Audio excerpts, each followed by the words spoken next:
It's a good fit. It allows Pete to run the offense he wants to run. Yeah. Don't know if that's net good, but it is what it allows him to do. If we're going to run this offense, guys, I want somebody that can You're do Tobias that Funke right now. You're deluding yourself into thinking. Yeah, seriously. All right. Big shift in the tour here, guys, by the way. We took a little U-turn. We took a little detour. Instead of going to Denver, we went all the way out west to Seattle, who traded frickin' Russell Wilson. I still cannot believe that actually happened. It's still weird to say. They traded Russell Wilson. Now they have the number 9 pick. By the way, they haven't had a top 10 pick since 2010. So this is weird for me personally. And I went with QB Malik Willis out of Liberty. I got to tell you, I'm excited about this personally. How you guys? I got to tell you, it feels phenomenal. Danny said, "I'm pulling. I'm stopping this bus." I'm going to be honest. I made this mock draft, but I am excited about this prospect. Did anyone want to pull, or should we just move along? We're in polling. No, we're polling. All right. Let's just rewind for a second. Let's divorce the Malik Willis thing for 1 second. Just the Russell Wilson trade. You've had 24 hours now to digest this, 30 hours, whatever it's been.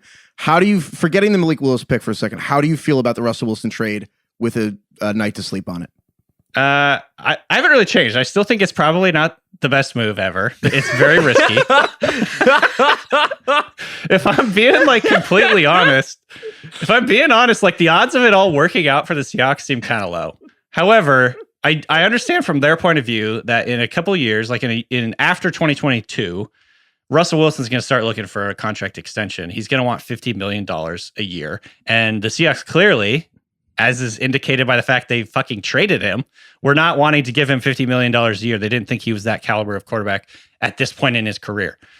So from that point of view, I actually do understand why they did this move. You can pick nits about how much they got. I do think having a top 10 pick plus another first rounder plus 2 second rounders plus a couple of potentially productive players is what you'd want to get a quarterback like that, 2 first rounders for Matt Stafford. I have a question though. Because there's 2 different arguments here. You're saying, well, they might have to pay him a lot of money and they don't think he's that good. I personally don't. I don't know if that's what it is. Do you think they don't want to pay him a lot of money because they don't think he's good? Or are you saying that philosophically, Pete Carroll doesn't want to throw the ball a ton and Russell Wilson does, so they don't want to pay any quarterback $50 million because they'd rather kind of have a game manager thing with the running game and defense, and they don't think Russ is going to want to do that? Because those are different layers. things. There's layers to this. So I would say you're on the right track. Pete Carroll has said, going back to his time at USC, when he wrote I believe this is in his book, Win Forever, which is basically he never wants his team to be fully dependent on a quarterback. They want their backup to be able to come in and they'd be fine. So that's why he believes so strongly in being able to run, having balance, simplifying things for the quarterback, not turning the ball over. These are the tenets of his offense. However, I will say, and he admitted this in a press conference over this offseason, he wouldn't still be in Seattle without Russell Wilson. He probably would have gotten fired. He acknowledges this. He knows that his career is intertwined with what Russell Wilson has done for them. So he understands that you can, and look, going back to his USC days, he always had a really good quarterback. He knows it's a big part of his success. He's not an idiot.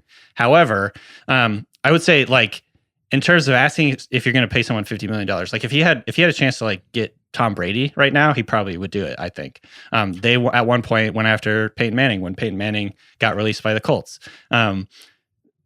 I think the problem that they saw with Russell Wilson was they couldn't run the style of offense that they wanted to run with Russell Wilson's skill set as it is currently in his career right now. Russell Wilson sucks on third down, period. Straight up, he's not good on third down. He hasn't been for years. And the Seahawks' whole philosophy, their whole identity is centered around getting into third manageable because they love to run the ball on early downs.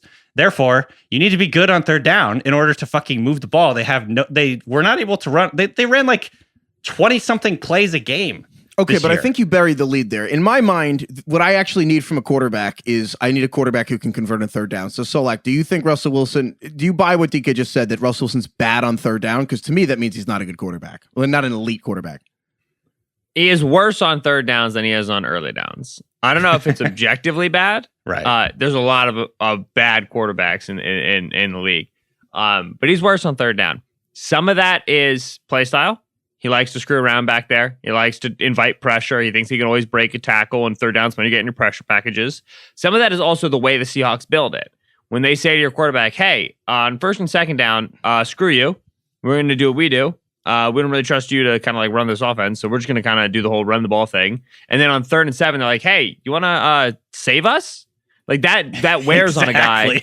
That wears on a guy mentally, right? Yeah. And a lot of times when Russ plays poorly in the back half of the seasons, and Russ has had more than a couple seasons where the second half has been worse than the first half, it's because on late downs, you're like, all right, it's 3rd and 4, go get 6. And Russ is like, go get 70? You're like, go get 6. And Russ is like, I'll get 70? Like, you got to relax, brother.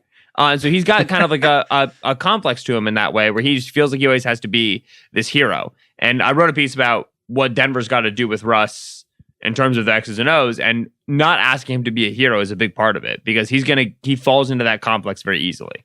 So, and then I want to really quickly, before we move on from here, explain why I picked Malik Willis, because I don't necessarily think Malik Willis is like going to be a whiz on 3rd downs. Like that's not his big thing.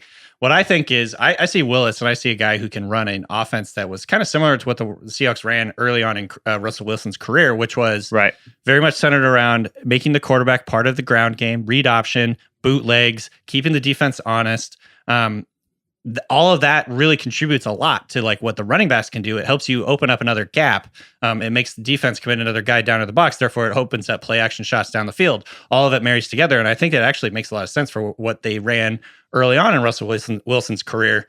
I think he could do a lot of that stuff. And so I don't necessarily think he's as polished as Russell Wilson was coming out of Wisconsin, but stylistically, they could do some of the things that they did early on in Wilson's career with like the quarterback run game that could make it all work together pretty well. It's a good fit.